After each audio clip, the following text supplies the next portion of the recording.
Yeah, you know where it is. It's Danny Glover, the master aficionado. Or let me run a joke on myself this week. Disaster aficionado. We might pick last week. But yeah, so anyone trying to send for me, yeah, I can make jokes on but I'm still the master aficionado. But yeah, let's do a little live. Let's have a live discussion. Let's get it in, man. Where you at? Oh, there you are. Is the reception okay? Yeah. You sure? Yeah. You've been Don't worry, around the a power, long time. my powers. Don't worry. I've got you. I boosted your HP. I was going to say I'm on someone's settings, but I need to get accredited to their next fight, so I need to shh, Okay, yeah. Just be nice, play nicely. play nicely. How you Shout been, out, Danny? hold on. Shout out Jade Angela, Ali, 3-2, Finesse, Josh Heisden, Kerry Koshmar. Hi everyone. Yeah, I've been all right. I'm all right. Recovering. Yeah, we got to give out that extra shout out to Kerry Colsmar actually, because she's a massive Anthony Joshua fan. I had the pleasure of meeting her at the Westfield Shopping Centre when it was AJ versus Franklin. So a massive shout out to Kerry. You can either catch her on my channel because she was on there giving us predictions. Okay. All right, that's good. So make sure, check that out, guys. Shout out Leon, Reality, and Ade, and Silver Cuts. But yeah, let's get into this. So, where should we start? We start from last weekend. I think that's a good place to start. Yeah, yeah. I was about to say, did you want to go as far back as Inuit or did you just want to go from Crawford? Should we just stick to Crawford? Yeah, because All right, anyway, that cool. kind of He was a most shutout in it. most people kind of saw that one coming, and he got kind of broke up. Brock But up. yeah, yeah, last weekend. Um, As we know, I was riding with my guy, Errol Spence, my fellow countryman. I was being Hmm. very patriotic. Um, I didn't see that happening. I did think that if Crawford was to win, it'd probably be on points where he would start to land his angular shots and stuff like that. But I didn't see him putting on a destruction and drop. I didn't see him being able to drop Spence. I didn't see that. Because I've seen Spence take a lot of big shots in the past. And funny enough, he took some massive shots on the weekend, which wasn't dropping him. The shots that was dropping him wasn't the massive shots. It was just as he was getting countered coming in. But the ones where that was proper like mashing and contorting his face and smashing his head around, they wasn't actually dropping him. So it shows he has got a good chin. But don't you think it's breaking him down over time though?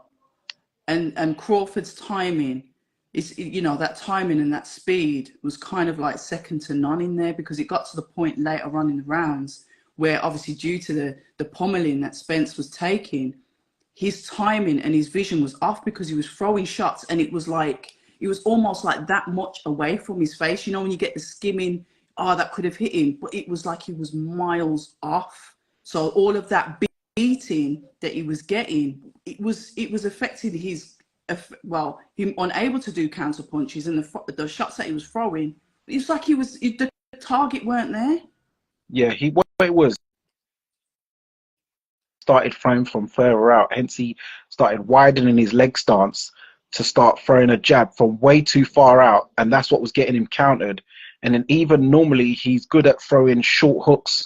Spence, like when he caught Okay. Porter, and he like shortened him and he knocked out Bundy. But then he started looping around. Where normally I said Crawford's the guy who loops the shots, and that's why I thought Errol was going to use his fundamentals and come through the middle with his signature jab and his straight left hand. But then it was Crawford who'd been working this camp on straight shots, because normally Crawford's jab's a flick jab. I've never rated Crawford's jab, but he said for this camp he changed it up and knew that the flick jab weren't going to work, so he had to change it into a piston jab, and that was what was smashing up Stiff, Errol's face. stiff, like a ramrod.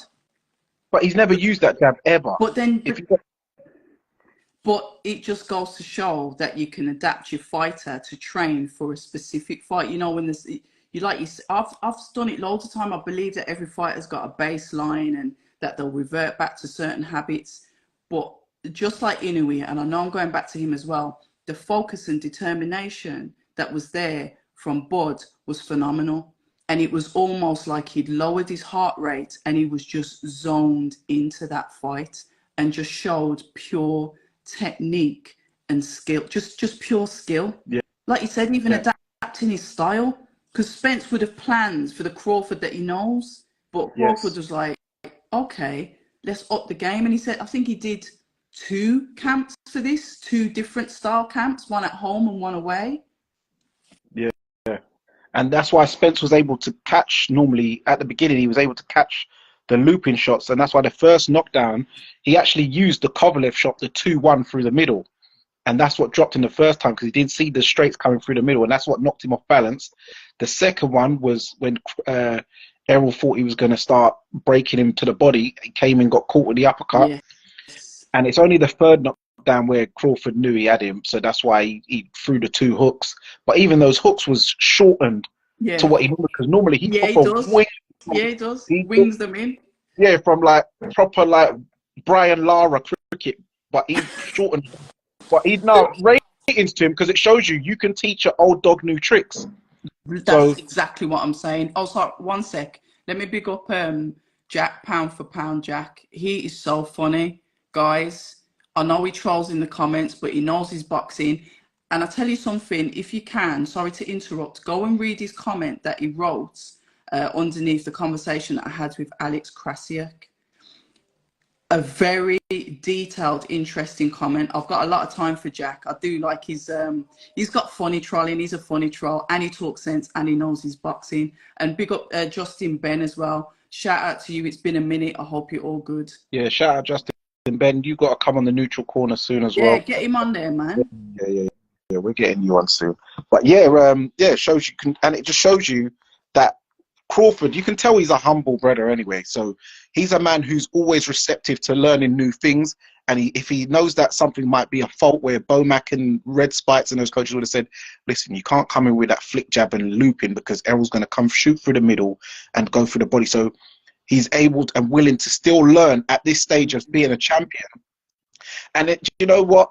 I've always said, thought deep down that it's good that it would. I've always thought it would have been better commercially if Crawford won, even though obviously I wanted Errol to win, because he is the epitome of what you want a fighter to be. And he's the type of guy that if I've got a daughter, I would want her to be with someone like Crawford, because he is the honourable family man with his normal looking woman. Like, he could have got the bad bees. But come on, man. When you say normal looking woman, this is what I'm saying. We're so like idolized with these plastic holes that it's just, sorry, listen, no disrespect, man, but his woman is beautiful. She's a beautiful black woman, and that is who he's chosen to be with. Yeah, but I'm saying not calling her normal. No, she's just a beautiful black woman. No, when I'm saying normal, it's because it's that she's natural, but rather than all this BBL,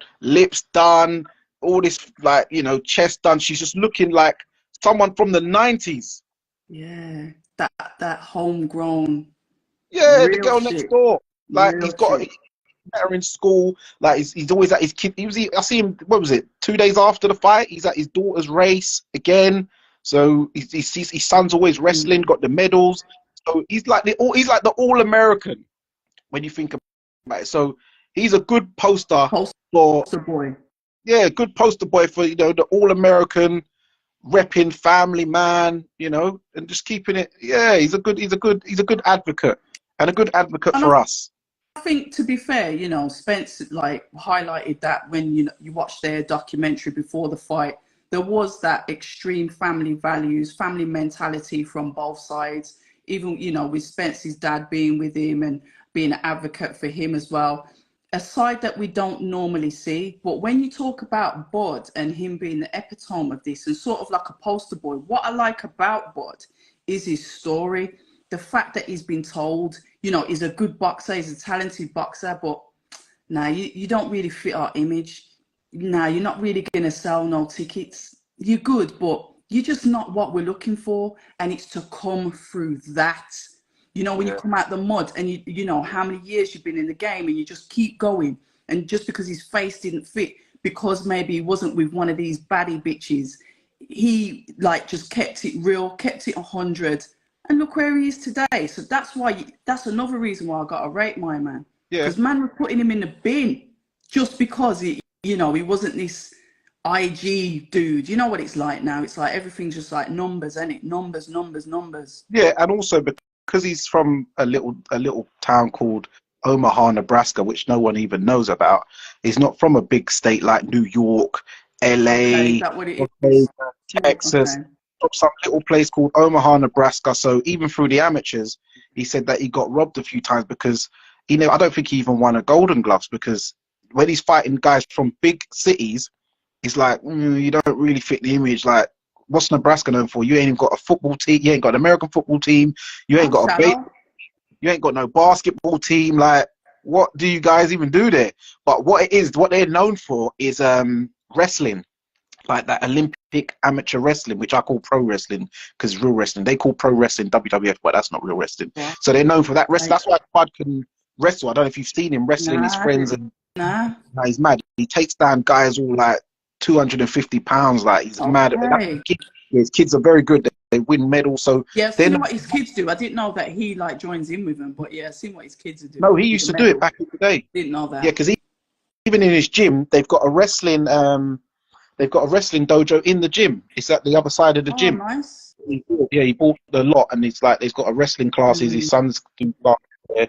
So yeah, so because he's from a small town, he's not a big speaker. He doesn't go walk around iced out, jumping in music videos and stuff like that. So he does, as you said, he doesn't get the push. And also, he was with the wrong promotional company with Bob Arum, as we know through history. He's always never really promoted certain demographics correctly. Floyd Mayweather got second fiddle to Oscar De La Hoya. He had to buy himself out, and they're making how much money. And now, remember, Bob said, you can't sell. I lost money on you. You can't do this. Nah, man. And look, Bob's just lost out on the biggest fight of this decade.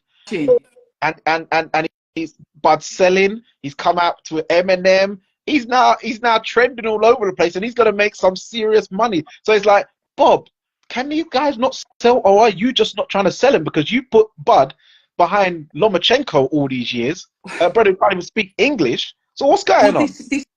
And that is a beautiful point that you've put there, Danny. And it's almost like if somebody believes in you, if you've got a platform behind you that really believes in you and is prepared to promote you and push you, you will do just fine.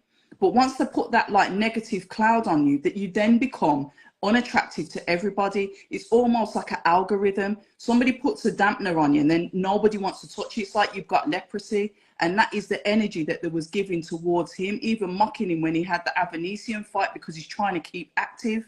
And Avanesian ain't no like pushover either, but it's all of these things that come into play. And this is why I said, no disrespect to Spence. He's a yard man. That's our colours. But I'm happy because of the adversity. The adversity is what makes that win more sweeter. For them geezers sitting down in their suits saying, man couldn't do this. Are you not for us? You can't really sit at this table. And guess what? He went away and he built a house. Fuck the table. Man's got a yard now. Now you have to come to him. Now you got to come see him now. Yeah. No, now like that energy. Yeah. Now you got Keith Thurman talking about, why, Keith, why? Because my feet ain't flat. I was like, Keith, shut up. You just gonna get. I didn't watch it. I seen it trending. I just thought, scroll. Oh yeah, Saz. Yeah, hold on. Craig Richards. How could we not big up Craig Richards? Craig, I miss you. Come on, Craig. I miss you, Craig. I miss seeing them dry kneecaps in the Instagram stories, training hard in the gym. You know. I didn't even know how tall he was. He's so tall. Yeah. Spider is just a spider. It's all that manish water. You might drink something. Hurry up and get back out, man. Sure. Don't worry, it's coming soon. But yeah, no, I love it. Derek James, he looked very fuming in that video you saw me post. I've got it screenshotted. It's almost going to become, like what's his name, Lawrence Fishburne, when he played Ike in the film, when he played Ike Turner. Lawrence Fishburne, he's looking at the camera.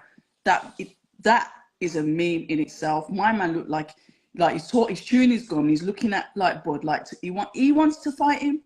Yeah. Yeah, but I know but he'd rather take on Bomac because at least he could take him. That's hilarious. But it's not hilarious. It is hilarious, but it's not. But I know how he feels in that moment. He is fuming. But He's had him since amateurs. That's his baby. yeah, That's his baby. so it's the curse. It's the trainer's curse of being trainer of the year. If we go back through the annals of history, as Tony Pugilist likes to say, when Freddie Roach was trainer of the year with Pacquiao, what happened? Pacquiao got beat. When John David Jackson was trainer of the year with Kovalev, Kovalev turned to the Russian standard vodka, got beat. When Eddie Reynoso, trainer of the year, Canelo gets beat. Now, Derek James, trainer of the year, what happens? He had the biggest schedule. You know, everyone's trying to join the camp. Anthony Joshua, Ryan Garcia. Then look, Errol gets beat. Because that pressure, once you're trainer of the year, now everyone's gunning for you. Okay. So, yeah, it's one of those things. It's one of those things, man.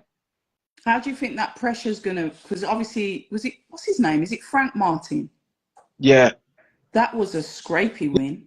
Yeah, he just about got through that. Scrapey win. Then obviously we move on to Errol Spence. Listen, you know where I'm going with this. He's got another important fight coming up. No titles. My bad.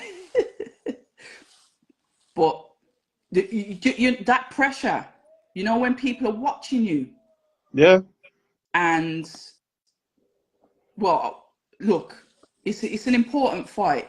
Do you know what I mean? That's very important. It's a crossroads fight. Whoever loses this, they're done. You reckon it's like curtains, like fully curtains, even for Dillian? Because Dillian can still carry on. I think there's more to lose for Anthony Joshua than there is for Dillian Whyte. Yeah, it's with more. All due respect. Yeah, there's more to lose for Anthony Joshua, but it's curtains for both of them because if Dillian loses, then he goes into Derek Chisora mode, and he don't want to do that, does he? And then for Anthony Joshua, he just gets the Wilder thing's basically done and dusted. But anyway, you talk about that Wilder thing. Listen, Wilder's been toing and froing with Andy Ruiz. I've been saying this, that I can't see that Saudi fight happening in December. I've already said, long time he was going to get pushed back because why are you toing and froing with Andy Ruiz? If that was going to happen, that should be happening right now, the same time that Joshua's fighting Dillian, to prepare them both. So what if Wilder comes out and says, yeah, I'm going to fight Ruiz in November? So what happens to that then? No, I don't think he'll fight him in November. What I think Wilder's doing, he's going to play the weight game till December and not risk it versus Ruiz because he sees Ruiz. Ruiz as a risk? He is a risk. I don't see him as that much of a risk. Listen, if he never beat AJ in New York, would anybody really see him as a risk? And we know that AJ didn't go into that fight 100%. I don't care what anyone says. Well, he arguably beat Joseph Parker when they fought. This guy, Joseph Parker. You just keep it real. Yeah.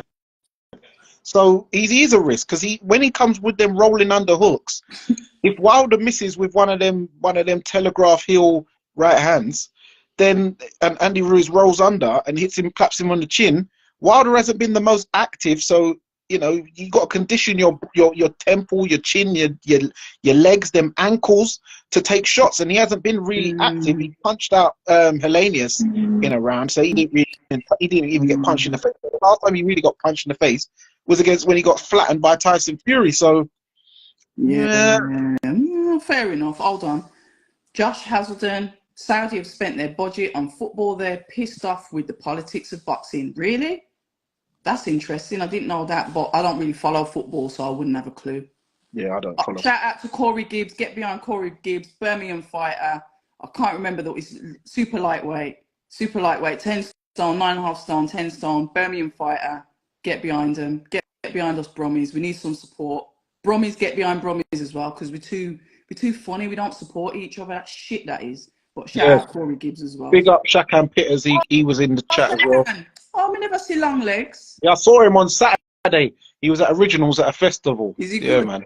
Yeah, he's cool, man. He's good. Yeah, Shakan's good soul, man. Good. He's got the Charlo hairdo. It suits him now. Yeah. I'm putting mine out, and he's getting his done, innit? But I'll tell you something, he can't season chicken for shit. So if you're sitting there, Shakan, you know what's up. Uh, also, I'm talking about Birmingham What? fighters. Well, Birmingham, there was one who disappointed me the other week. The one who fought Harlem Eubank.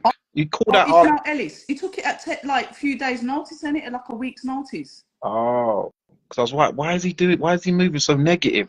And, That that. I don't think his trainer was there as well because of obviously the short notice, etc., etc. But yeah, Ish is usually all right. He usually would have done better than he did. Okay, okay.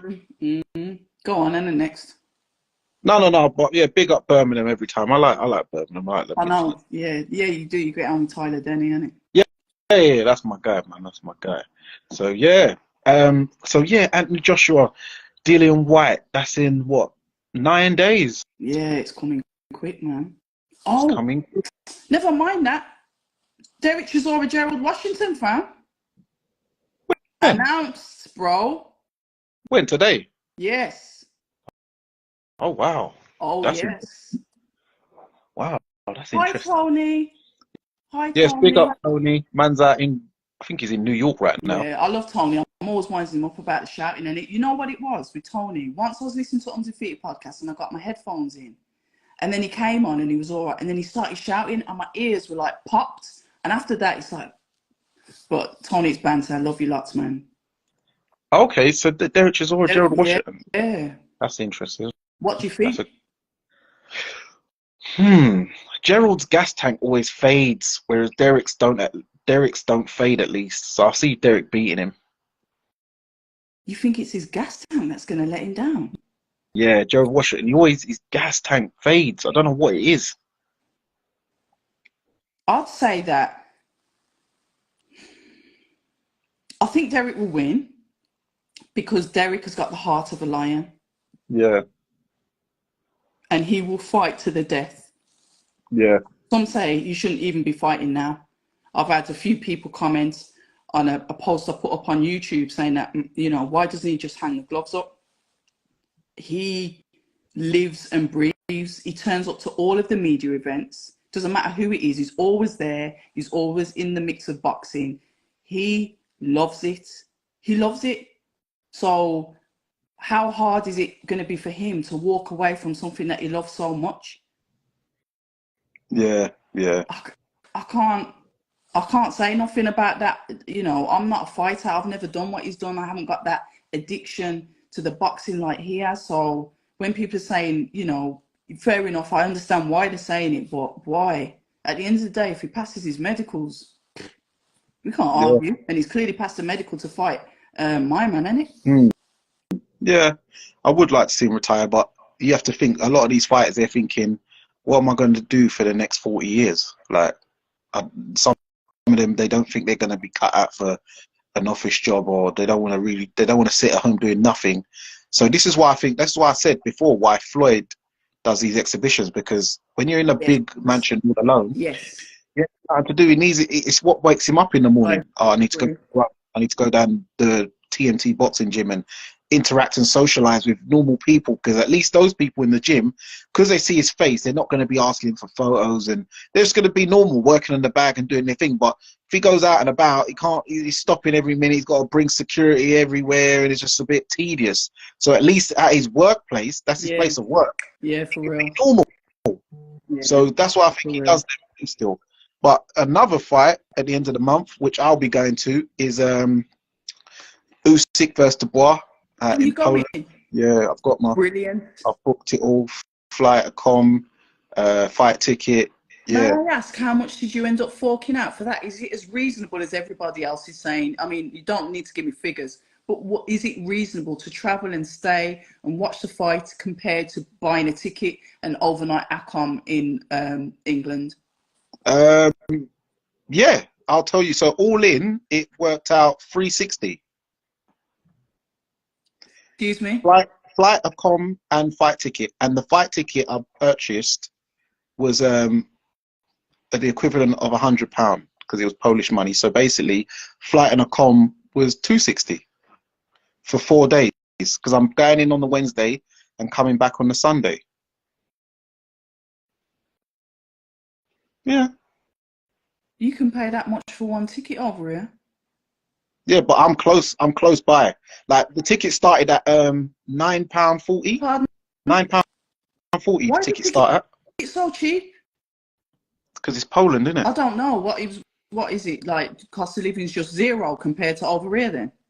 Well, England's a rip-off, innit? If you're Well, talking about especially London, places like Paris, Los Angeles, LA, they're expensive, innit? But if you go into a normal place like, and it's not, remember, this isn't the capital of Poland either. It's not in Krakow or Warsaw. This is a place called Wrocław. It's spelt Wrocław, but it's pronounced Wrocław because I've asked some Polish is people. it going to be okay out there? I've been. Well, listen, you know me. I'm a yard man. I go anywhere. You know what I'm saying, I though. know what you're saying. They're going to be some, combat 18 type man out there, but Brother? yeah. But listen, I'm ready for all that. Well, actually, I'm not because I can't run like I used to. But listen, I'm happy to be the lab rat, Okay. and I will give you lots of Okay. tips. No. That's sorry. If you don't Sorry. hear from me Sunday morning, then hey. It was good knowing you, man. It was good knowing you. Now, you know what? It's mad, it's nuts because, like, and I'll say this to, the white listeners that are listening in. When we go to destinations, we have to vet the destination to see if it's okay, if we're going to be okay there. It's a true story. Now, I see Justin Ben laughing and Sajid, but listen, I'll tell you one thing for sure. Let me keep it a buck. Anyhow Daniel Dubois knocks him out, I'm gone. You have to be, listen, you have to be missing, bro. Yeah, no, I ain't missing. No post-fight interview. I'm Listen. Before Michael Buffett even ring, I'm out of there.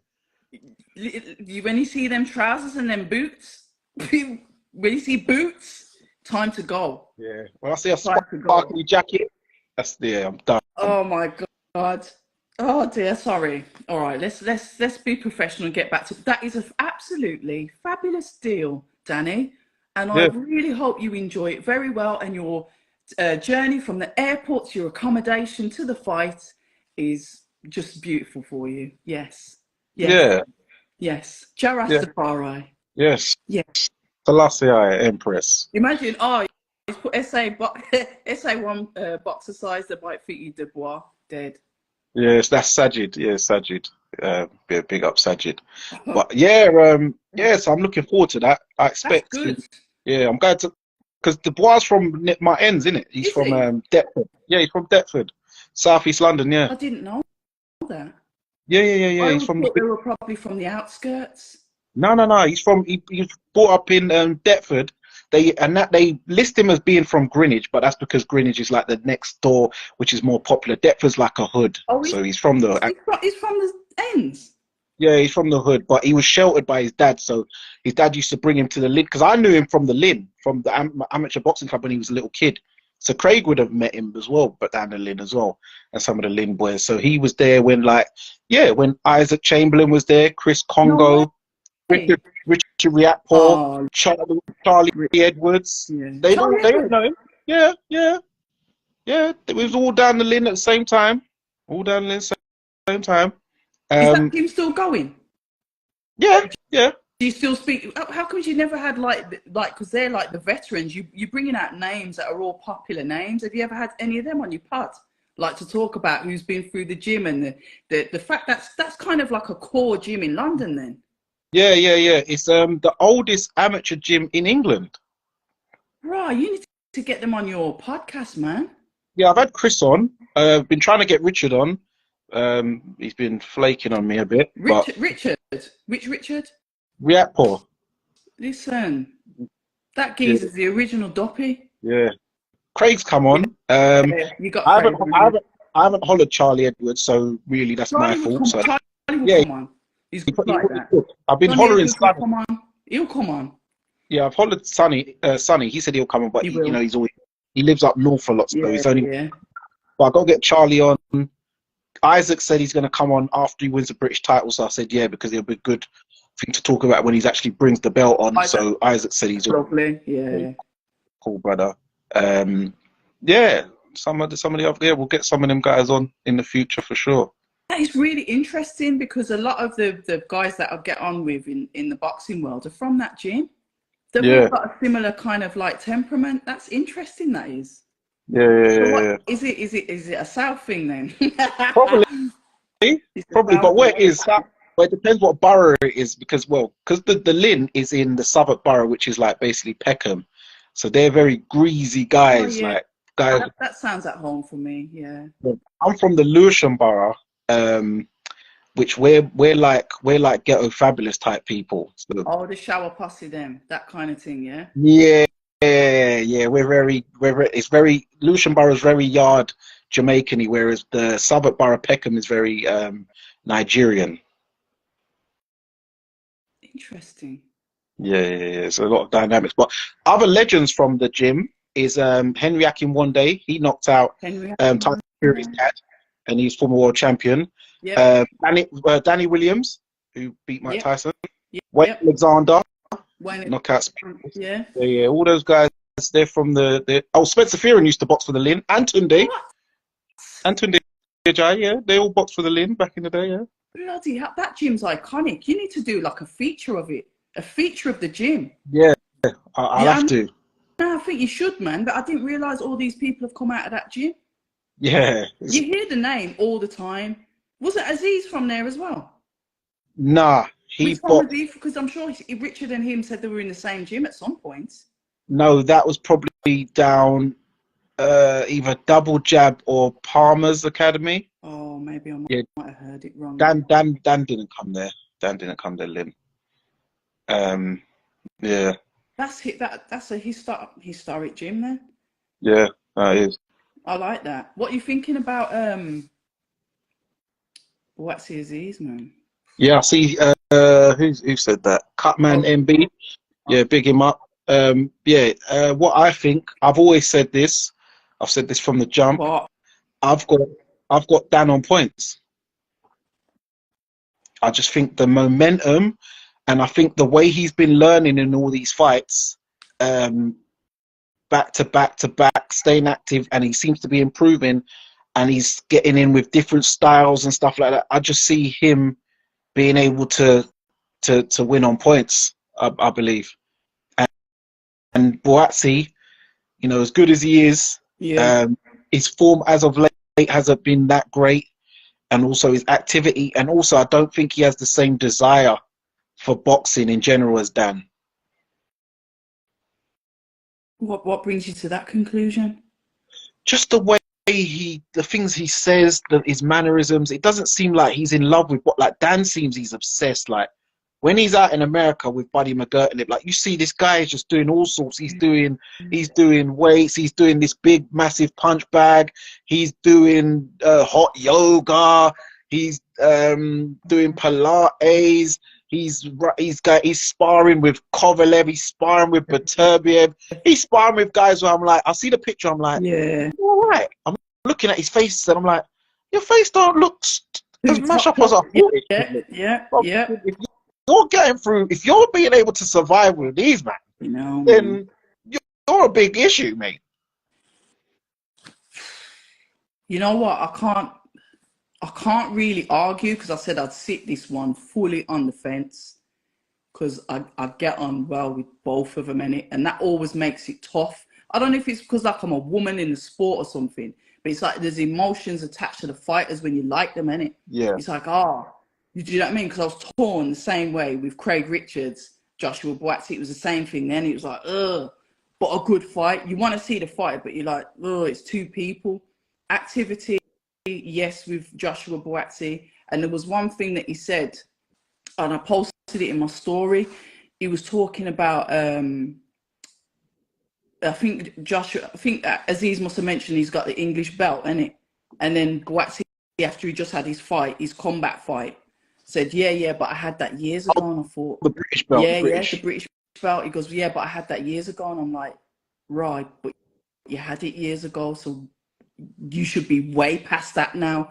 Do you understand what I'm saying? It was like, that's when it like hit me, like where the levels should be. But for whatever reasons, contractual reasons, changing this and changing that and whatever, he's ended up sort of, and I don't mean this, no disrespect to Azeez, but he's sort of like going up that way, but then come back here to obviously, you know, progress and move forward. It's tricky, you know. But I'm going to ask him about it when I see him anyway. This is not nothing that I won't be asking.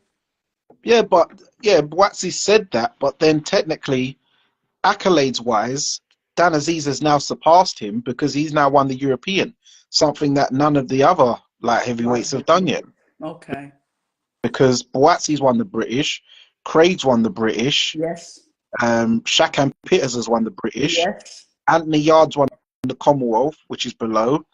Lyndon Arthur's won the Commonwealth, but no one's won the European yet, apart from Dan Azeez. So, yeah, Buatsi threw the little shade that, yeah, he won that British title years ago when he knocked out... I can't remember who it was. Who was it? It was I forgot his name. I can't remember, you know. And that's mad. Who? It was a good knockout, though. It was in about round 2 or 3. Okay. But, yeah, but then he didn't defend it. He vacated it, and then he's not actually progressed, really, from since then. Mm. And and Dan Azeez has now crept up as the dark horse and overtaken him. Accolade, yeah. But this is what happens. This is what happens when you get comfortable in any positions. I say this all the time. You know, when you grafting and you're getting somewhere and you're nice and everything's crisp, and then you slow down the pace. Like you think, oh, man's miles behind me, so let me just slow down the pace a bit on this track. You can't do that, fam, because they're watching you. Who was it? I'm sure was it Bod the other day that said he was watching every single one of Terrence's fights. One of them said it the other day on the undercard, or I can't remember who it was, but it's like they're studying, they're watching, they're waiting for the moment to have that. And that's what I mean. Azeez has been one of these that's been in the cupboard, working behind the scenes, and he's creeping his way up while everyone's going through their kind of drama, and all that shit. Azeez has just been like, yeah, collect this. Yeah, do that to my man. And just until now, they're level pegging, they're going at it with each other when you think one of them should have surpassed the other. It's the hare and the tortoise story. Facts. As I say, ain't nothing changed but the weather and the price of Blue Mountain coffee. Facts. Big up David Alorca. Oh yeah, man. One of the realest in here. You know when someone like sees you out and they're like, they see you, yeah? And they're like, yeah, welcome. Yeah, I like that. Yeah, I rate that. Yeah. So, what else? Who's on this week? This week? Yeah. Or is it one of the... I think it's a quiet week this week, you know. Don't quote me on it. I don't. No, I think it is. I think it's one of them weeks where there's nothing going on, you know. And then it says building up for next week. Next week's going to be mad. Yeah. Are you going? No. I mean, I'm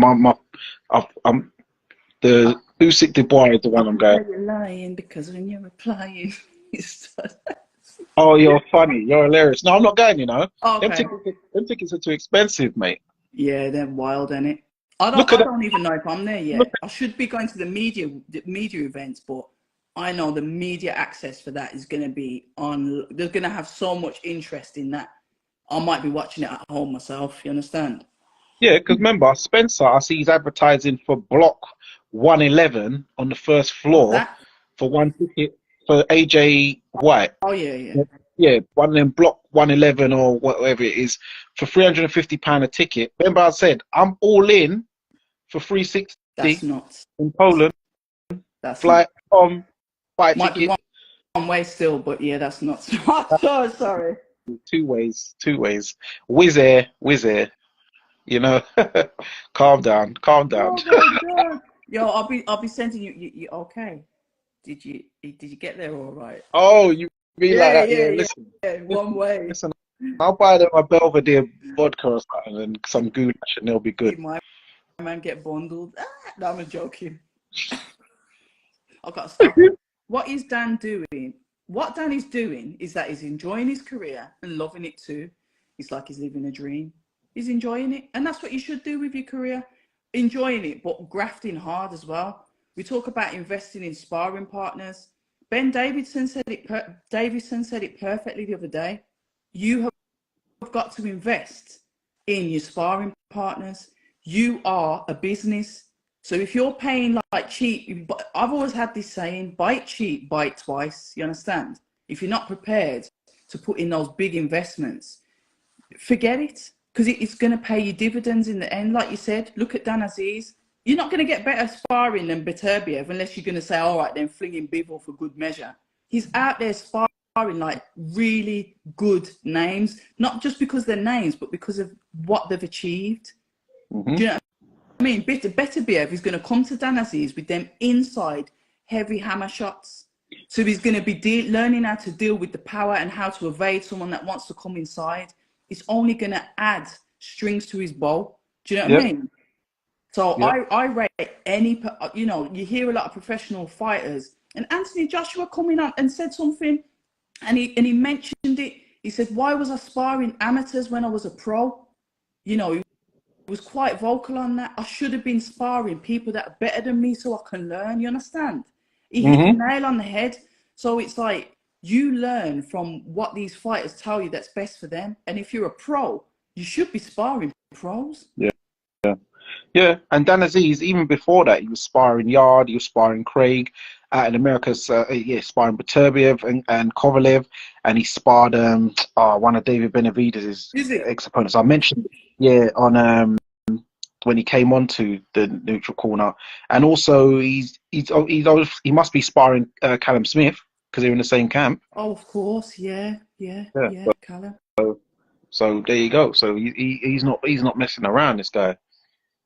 And Beterbiev is like Mr. Injury at the moment. Do you think it's father time for him because he had injury before he fought Anthony Yard, isn't it?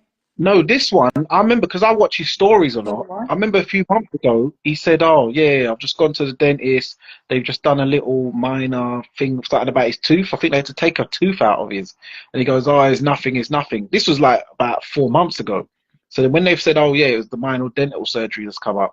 So maybe it ain't healed in time or something like that. So that's all it is. It's because he got a tooth taken out. Oh, right then. Yeah. One of his back teeth.